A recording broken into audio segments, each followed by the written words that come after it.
कल हम लोगों ने यहाँ पे इसका शुभारंभ किया, समाजवादी पार्टी ने उसका विरोध किया है और मुझे लगता है कि प्रोसीडिंग का हिस्सा होना चाहिए। इनको समाज के सामने एक्सपोज करना चाहिए। अपने बच्चों को ये लोग पढ़ाएंगे इंग्लिश स्कूलों में और दूसरे के बच्चे के लिए अगर वो सुविधा सरकार देना चाहते हो, कहते नहीं उर्दू पढ़ाओ इसको, यानी उसको मौलवी बनाना चाहते हैं, कठबुल्ला पर जोड़ते इसको ले जाना चाहते हैं। ये नहीं चल सकता है। अभी आज से थोड़े दिन पहले उत्तर प्रदेश के चीफ मिनिस्टर ने उत्तर प्रदेश की असेंबली में ये कहा कि उर्दू पढ़ना कठमुल्लाओं की तरह मौलाना बनाना की बात है, साइंटिस्ट नहीं बनते। अब जाहिर है उत्तर प्रदेश के मुख्यमंत्री को तो उर्दू नहीं आती, मगर वो साइंटिस्ट क्यों नहीं बने, उसका जवाब वही दे सकते हैं। उत्तर प्रदेश के मुख्यमंत्री ने कहा कि उर्दू पढ़ने से कठमुल्ले बनते हैं। अब उत्तर प्रदेश के मुख्यमंत्री के जो बुजुर्ग थे या जिस आइडियोलॉजी से वो आते हैं, उनके किसी भी शख्स ने इस मुल्क की आजादी में हिस्सा नहीं लिया। ये गोरखपुर से आते हैं और उसी गोरखपुर से रघुपति साहेब फराख भी आते हैं। फराख गोरखपुरी उर्दू का एक बहुत बड़ा शायर था, मुसलमान नहीं था। अगर शायद असेंबली में कोई उठ के बोल देता मुख्यमंत्री को, तो मुख्यमंत्री बोलते नहीं उन्हें भी कठमुल्ला है। तो ये इंटेलेक्चुअल कैपेसिटी है इनकी। फराख गोरखपुरी गोरखपुर के शायर थे, उर्दू के बहुत बड़े शायर थे।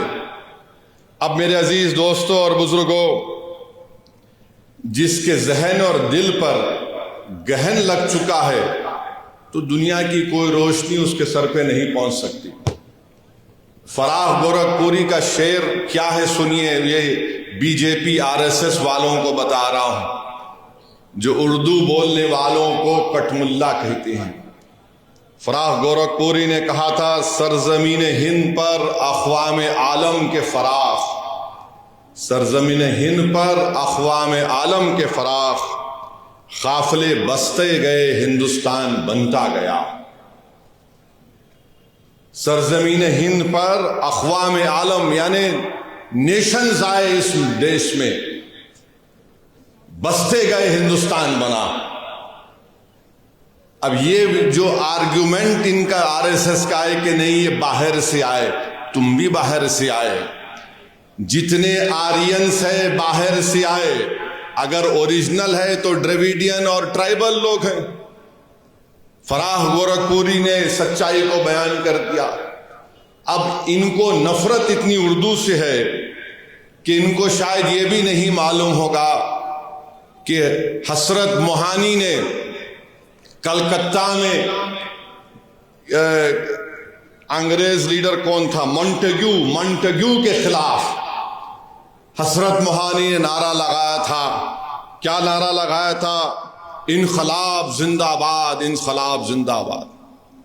अब शायद इनको यह भी नहीं मालूम होगा कि सुभाष चंद्र बोस, नरेंद्र मोदी उनका स्टैचू लगाए दिल्ली में। अब नरेंद्र मोदी इनको छोड़ दिए, तुम जरा ये बोलते रहो। सुभाष चंद्र बोस जो आजाद हिंद फौज बनाए थे, उसका नारा क्या था? इत्तेहाद, एतेमाद और कुर्बानी। इत्तेहाद, एतेमाद और कुर्बानी नारा था सुभाष चंद्र बोस का, नेताजी सुभाष चंद्र बोस का। इस हैदराबाद से वजीर सुल्तान, एक मशहूर फैमिली थी, उनके एक खानदान के फर्द नेताजी के साथ चले गए भारत छोड़ के।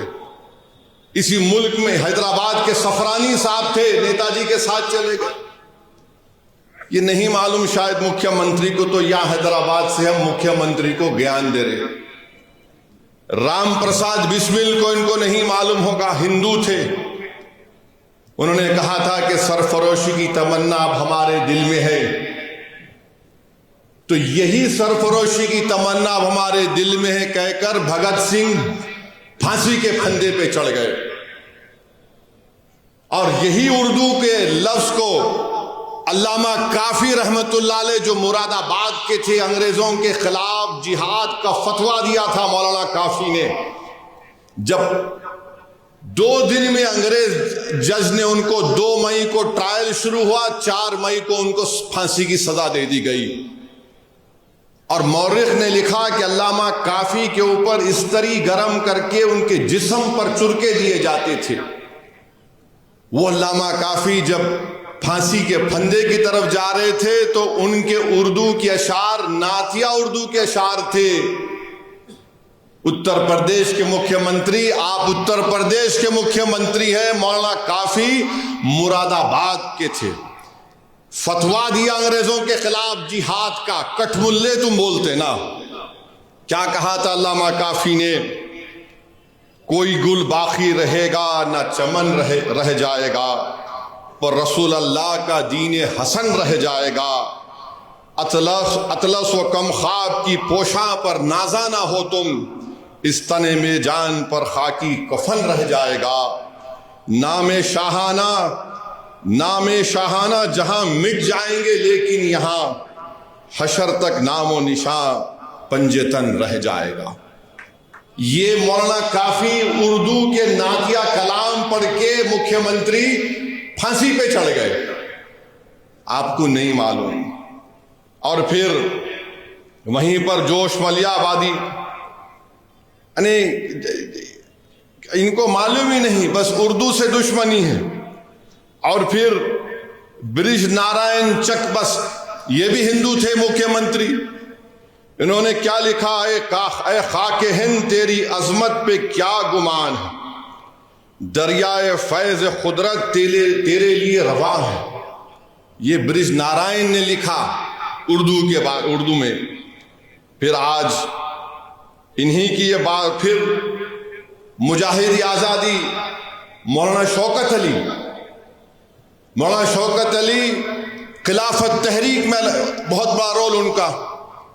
राउंड टेबल के लिए बरतानिया गए तो मौलाना शौकत अली ने कहा कि अगर मैं हिंदुस्तान को आजाद नहीं कराऊंगा तो मैं भारत को वापस नहीं आऊंगा। जब भारत से गए मौलाना शौकत अली तो बैतुल मुक़द्दस में उनका खैर मुक़द्दम हुआ।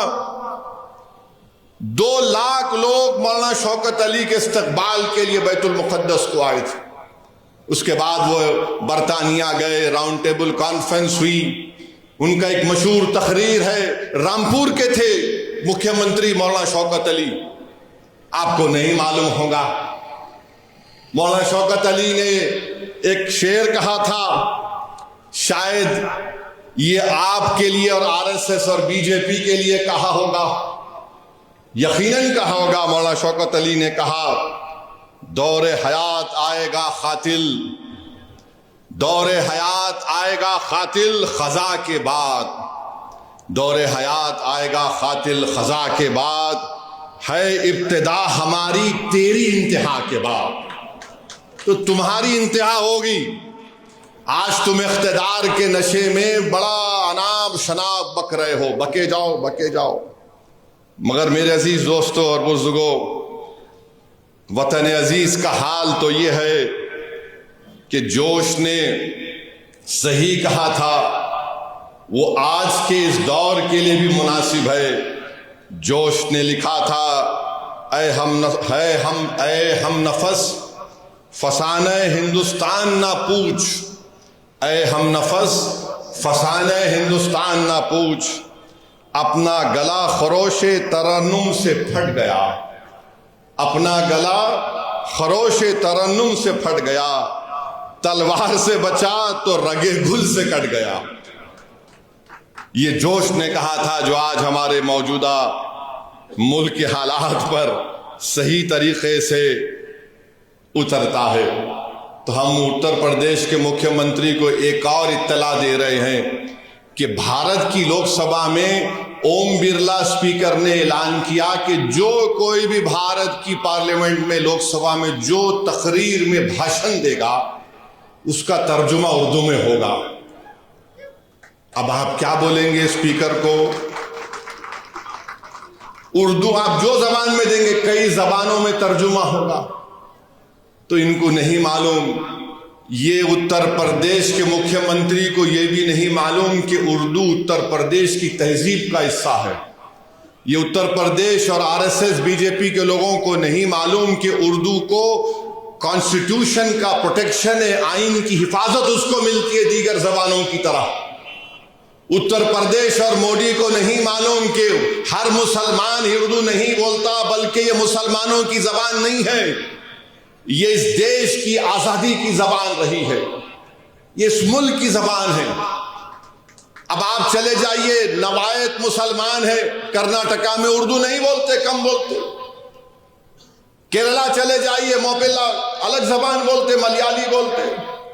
तमिल लोग तमिल बोलते मुसलमान। कर्नाटका के इंटीरियर में चले जाइए, कन्नड़ी बोलते हैं।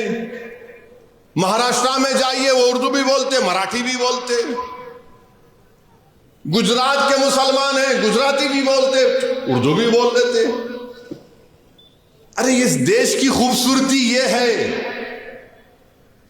बीजेपी इस देश को, इस वतन को एक जबान, एक मजहब, एक आइडियोलॉजी और एक लीडर के तहत बनाना चाहती है। भारत में हजारों मजहब हैं, कई जबानें हैं, कई हजारों तहजीबें हैं, तभी जाकर भारत बनता है।